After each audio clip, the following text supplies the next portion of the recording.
Boom shakalaka, what is going on, everybody? Randall here from Crypto Love, and today's episode we are going to be talking about a Tether scandal. Nobody saw that coming, and I'm not talking about the $300 million Tether printing that just happened yesterday, or the $200 million Tether printing that happened 2 weeks ago. That's not the news that I'm talking about. We'll get into all of that and more right after a message from our sponsor.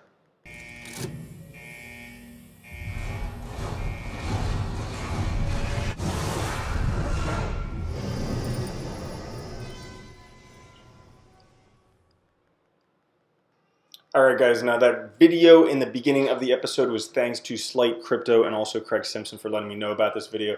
Funny video about what's going on with Tether. And we'll be talking about that shortly. But first thing, what's going on in the markets. I'll tell you what's going on first thing. Trying out a new mic. It's a shotgun microphone. Not like a shotgun wedding, but I think because of how it looks, maybe that'll help reduce the echo. We'll see. We'll see what happens. In the markets today, market cap dropped even more to $170 billion. Bitcoin dominance 54.8% increasing, but looking across the markets, everything is in the red. The prices are dropping today after news about what's going on with Tether. A lot of people maybe are fearful. Now Bitcoin's at 52.78, Ethereum's at 155, XRP's at 29 cents. But something that I did want to draw your attention to, while Tether has dropped a little bit, I guess you can't see it here, we'll go back here. Okay, looking in the top 10, Tether has dropped to 99 cents. It's supposed to be at $1, in case you didn't know. It is down 1%. If we take a look at some of the other stable coins like USD Coin, TrueUST, Paxos, Standard, Gemini Dollar, all of them are up. So people have lost faith in Tether yet again, finding more faith in other stable coins.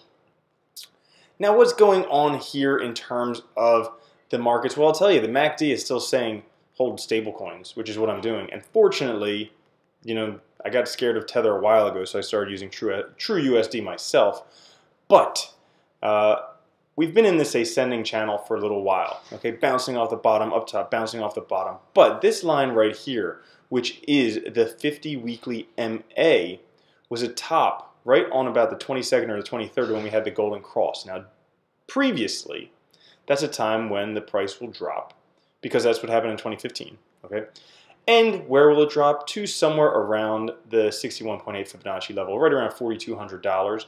Also, this yellow line here, that is the 200 weekly moving average, something that we've never broken through to the bottom side on a weekly scale with Bitcoin. So, you know, I foresee that, yes, this 50 weekly moving average will somehow form a wedge with this ascending track that we're in, and then the price will drop probably maybe to the $4,200 area. Potentially. Do I care? No. I just, you know, right now I'm holding stable coins. If the price goes up and the MACD crosses, then I'll hold Bitcoin, and then that'll go up. But it's pretty simple trading. If you want to know how to do it, I have a whole video on it. But anyways, on to the news. The big news yesterday was Tether printing $300 million.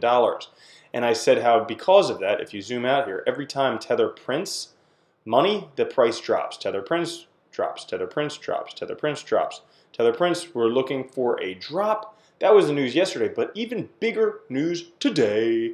Bitfinex covered $850 million loss using Tether funds, New York prosecutors allege.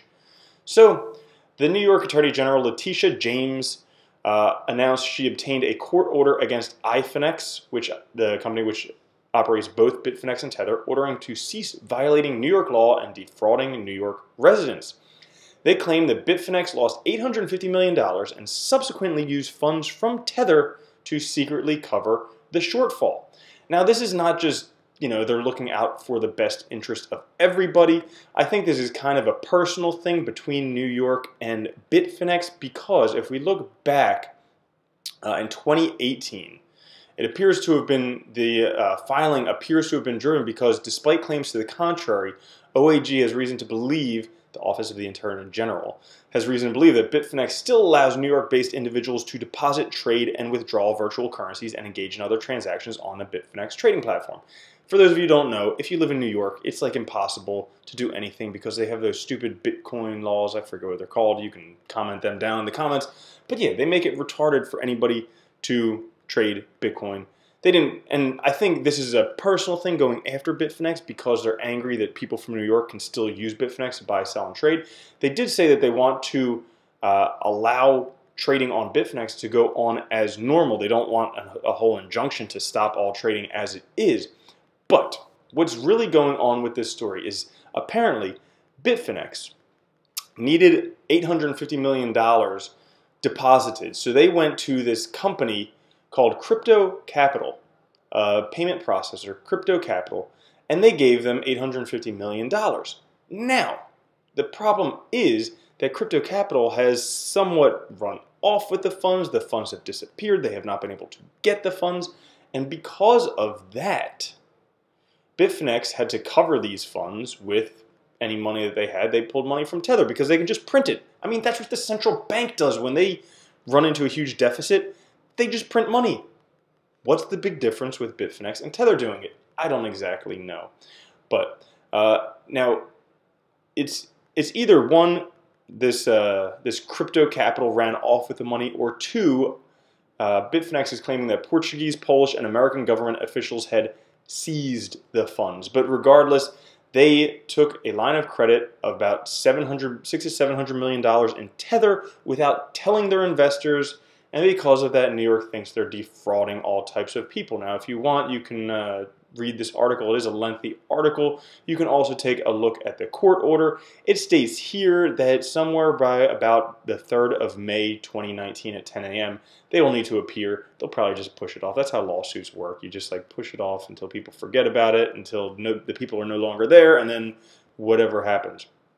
Now, subsequently, at the same time that this happened, or actually right before, 300 hacked Bitcoin addresses were moved. So there were 300 addresses with about $1.6 million worth of Bitcoin tied to the 2016 hack of Bitfinex. They were all moved just before this court order, which is pretty crazy.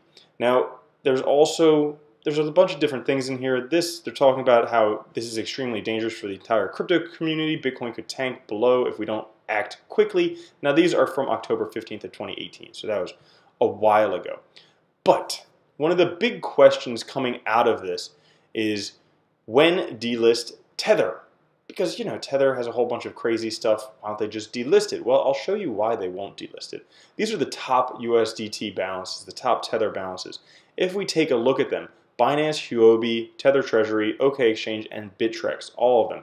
Binance alone holds almost $800 million of Tether on there. So if they delist, that could be a big problem. But another thing that is pretty crazy, that at least to me, it's like, why are we not doing this? Well, okay, so they're going after Bitfinex and Tether. Gotcha. Well, how about this? How about this Quadriga CX connection? It turns out that the same bank, this one right here, Crypto Capital, that Bitfinex was using, that they gave $850 million to, this is the same one that was accused in the Quadriga CX connection. And it turns out, despite the sheer amount of money it handed over to Crypto Capital, Bitfinex never signed a contract or agreement with Crypto Capital. So that says to me, why don't we take a look at Crypto Capital, find out who the people are behind this, dox them, and then hold them accountable, because really, they're fucking over a lot of people with a lot of money. $850 million plus whatever Quadriga had. That's a lot. So, further on, people ask, well, CoinMarketCap still shows USDT trading near $1, even though the New York Attorney General claims $850 million has been pillaged. Who the hell is paying $1 for Tether? And it would be some pretty silly people, because if we take a look at things here, Tether, oops, we'll just go right back there. Tether has a market cap of $2.8 billion. That means that $850 million that's gone, that's about a quarter of their market cap. So right now, Tether is really only worth 75 cents. Makes you think, if you have some Tether, you may want to cash it in for $1 while it's still worth that. But furthermore, Rand Nooner sticks his pretty little nose in there saying, we're at a point now where neither Bitfinex nor Tether are integral to crypto. I'm buying this dip. Well, the price dropped. Maybe he's buying a dip. Maybe he's not, because I met him in person, and he said he counter trades everything he posts. So maybe he's selling this dip. That could potentially be. I don't exactly know. Who knows? Now, that's all that's going on with Tether. If you have any other questions about Tether, obviously ask me down in the comments. But Ripple, a lot of you have been asking about Ripple recently. All right. Now, it came out a while ago that this post right here, warning to all XRP holders, Ripple CTO Joe Class has recently sold his Ripple stack in the biggest warning sign one could ever get. This is the most bearish sign for XRP I've ever witnessed since the beginning of 2017. I recommend everyone to get out now. Now, more recently, there's been some news published about Ripple where it turns out that their 54% sales spike is institutions buying into XRP. So these are big money buying XRP. Additionally, well, this says this document indicated that 169 million from January to March, institutional sales accounted for 61 million, more than 36% of its sales. Also, Ripple has a whole bunch of other stuff going on where they're now involved with more than 200 financial institutions worldwide, and yada, yada, yada, and blah, blah, blah, 120 exchanges. Ripple's been around since 2014. It's not something that I think is going away. Just because Joel Katz sells some of his, not really that, I mean, I'm not afraid. Yeah, sure, Ripple's not $589 like they predicted by the end of last year. But guess what? It's still up over a long time. If Ripple crashes and burns, would I be happy? Yeah, sure. But do I think that's going to happen? Absolutely not. Absolutely not. But not financial advice. Anyways, I just wanted to put that in there because some of you have been asking about Ripple and my thoughts on Ripple. I really don't care about Ripple. I don't hold any Ripple. It'll probably do well. It's been around for a long time, has a lot of backing. But I don't like it because it is just the banks. Now, on to the good news. On to the good stuff. Yelp's accepts cryptocurrency tag could be a win for mass adoption. Turns out Yelp now, you can search there and you can find places that accept cryptocurrency, which could be very good because some people use Yelp. It turns out 100 million businesses, it boasts over 100 million business reviews and is the 40th most visited website according to Alexa. So a lot of people use Yelp, and if you want to spend Bitcoin or cryptocurrency, you could potentially search for that stuff with Yelp. That could help get mass adoption. But that is not the best news today. The best news that I saved for last is this article from 1995 in Newsweek, Why the Internet Will Fail. This says, I'm uneasy about the most trendy and oversold community. We're promised instant catalog shopping, just point and click for great deals. Stores will become obsolete. So how come my local mall does more business in an afternoon than the entire internet handles in a month? Guys, that was just 24 years ago, okay? And really 20 years before Amazon became huge. It took 20 years for it to become this thing that nobody thought would be anything to something enormous. So how much faster are we going to see Bitcoin and cryptocurrencies emerge?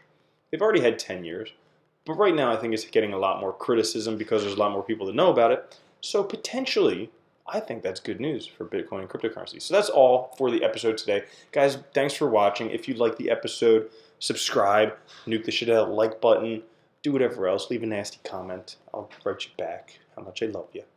Also, check out the Monarch wallet. You can hold your crypto in there, over 1,900 different cryptos. You can earn interest on your crypto, like 5% on Bitcoin that you hold in there. Also, they have an ERC20 exchange, so you can exchange cryptos in the wallet as well. You can get that at monarchtoken.io, also all of your app stores and stuff. I will catch you guys later. Have a great weekend. All right? Peace.